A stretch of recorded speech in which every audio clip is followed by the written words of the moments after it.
Recordações da mediunidade, os arquivos da alma. Mergulhado na vida corpórea, perde o espírito momentaneamente a lembrança de suas experiências anteriores, como se um véu as cobrisse.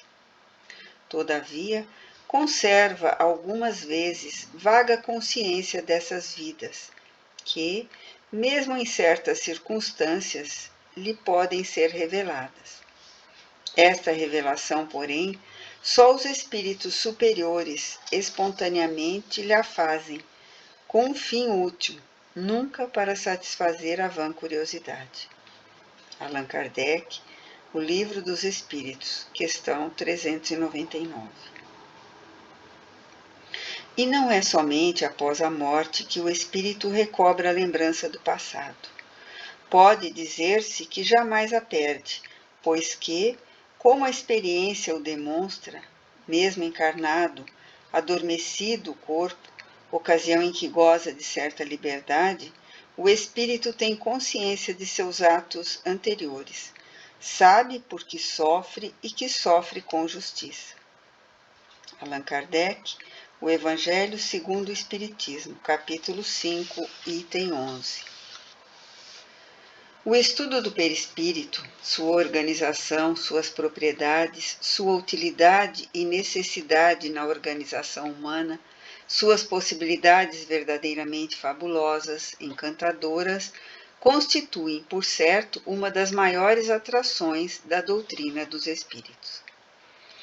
Esse delicado invólucro da alma, inigualavelmente concreto, poderoso nas funções que foi chamado a exercer na personalidade humana, é também denominado corpo fluídico, dada a estrutura da sua natureza, que, segundo os sábios pesquisadores da ciência espírita, é composta de 3 espécies de fluido: o fluido elétrico, o fluido magnético e o fluido cósmico universal. Este também, considerado pelos espiritistas a 5ª essência da matéria.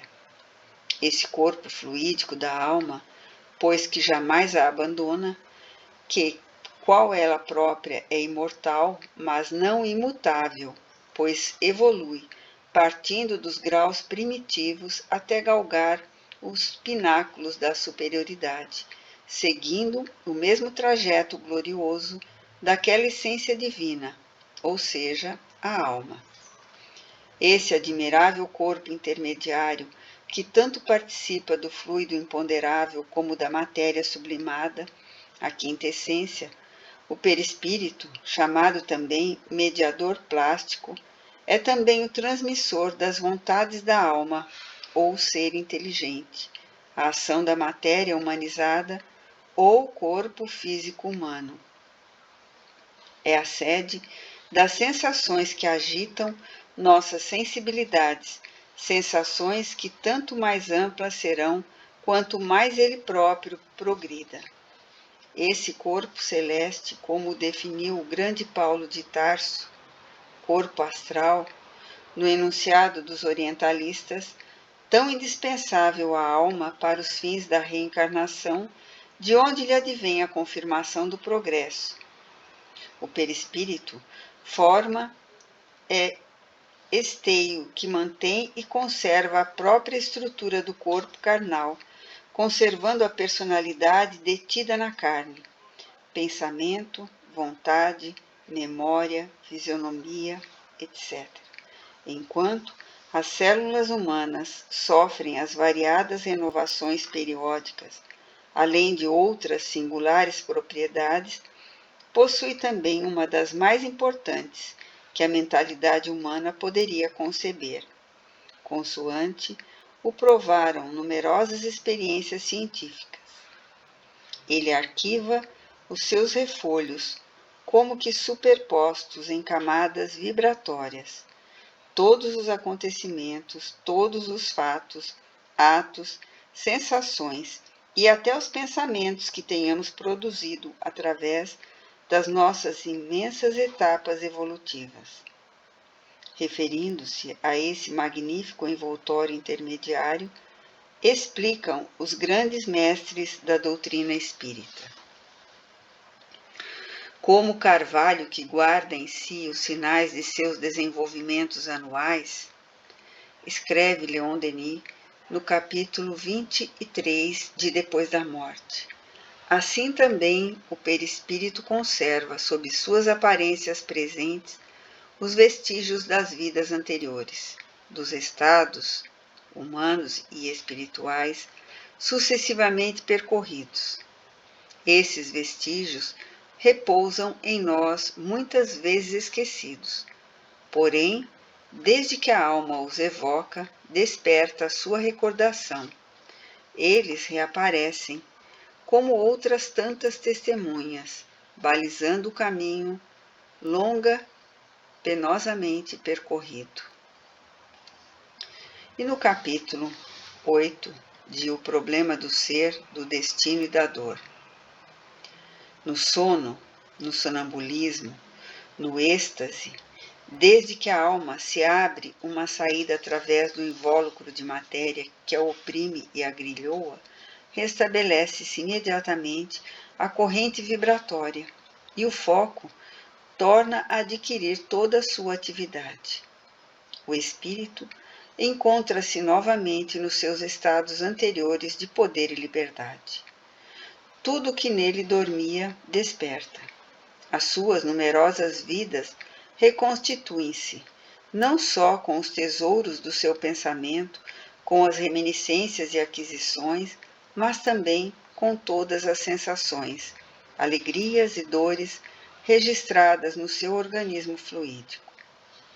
É esta a razão porque, no transe, a alma, vibrando as recordações do passado, afirma as suas existências anteriores e reata a cadeia misteriosa das suas transmigrações. As menores particularidades de nossa vida registram-se em nós e deixam traços indeléveis. Pensamentos, desejos, paixões, atos bons ou maus, tudo se fixa, tudo se grava em nós. Durante o curso normal da vida, essas recordações acumulam-se em camadas sucessivas, e as mais recentes acabam por delir aparentemente as mais antigas. Parece que esquecemos aqueles 1000 pormenores da nossa existência dissipada. Basta, porém, evocar nas experiências hipnóticas os tempos passados e tornar pela vontade a colocar o sujeito na época anterior da sua vida, na mocidade ou no estado de infância, para que essas recordações reapareçam em massa. Tais recordações podem avançar abrangendo o estágio no espaço antes da reencarnação, como é sabido entre os espíritas, até rever a existência anterior, e sendo o estado de despreendimento aprofundado, tanto no sono natural como nos diversos transes possíveis no caso, avançará até 2 e mais existências passadas.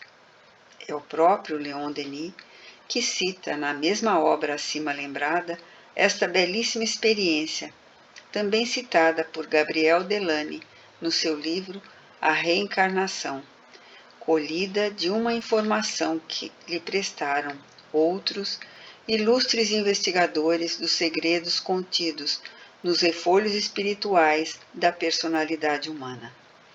Assim se expressa o grande escritor espírita no capítulo 14. Príncipe Adam Wisniewski, Rua do Debarcadere, 7, em Paris, comunica-nos a relação que se segue, feita pelas próprias testemunhas, algumas das quais ainda e que só consentiram em ser designadas por iniciais. O príncipe Galitzin, o marquês de B, o conde de R, estavam reunidos no verão de 1862 nas praias de Hamburgo.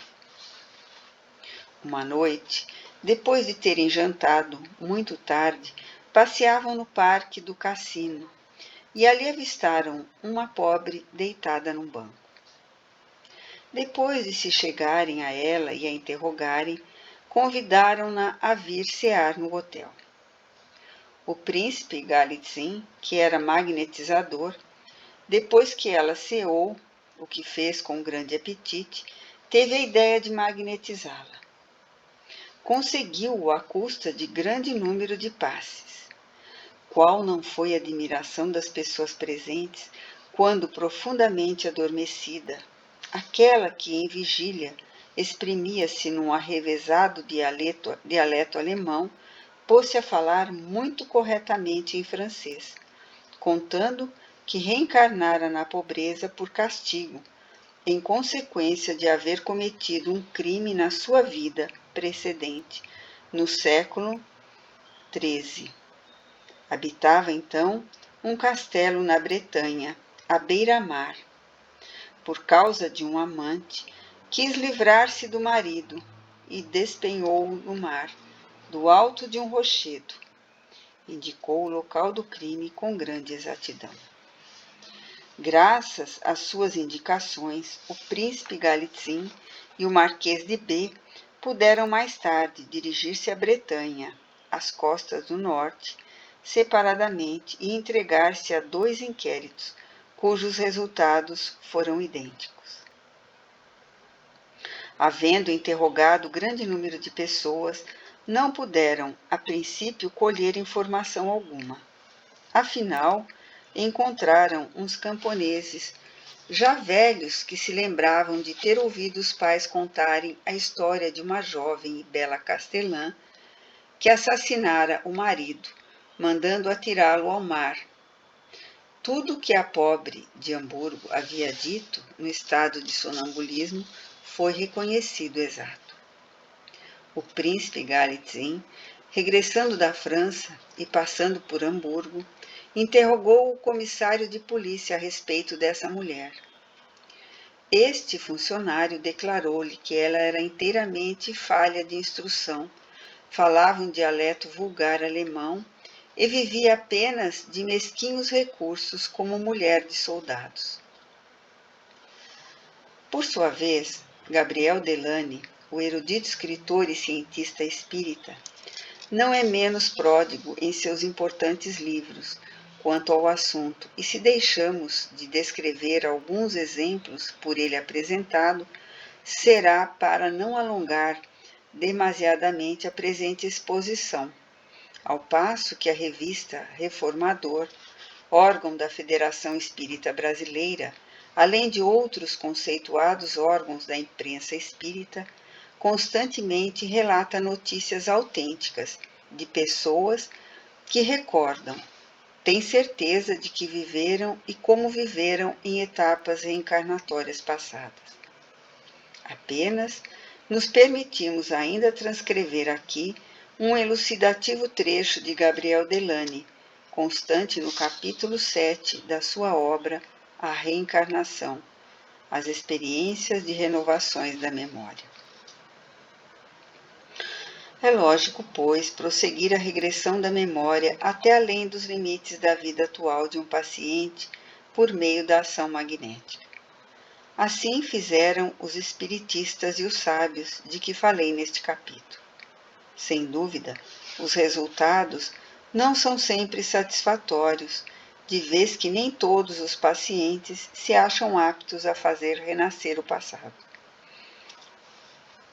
Isto se deve às causas múltiplas, e a principal resulta, ao que parece, do que se poderia chamar densidade espiritual, isto é, a imperfeição relativa desse corpo fluídico, cujas vibrações não podem achar a intensidade necessária para ressuscitar o passado, de maneira suficiente, mesmo com o estímulo artificial do magnetismo.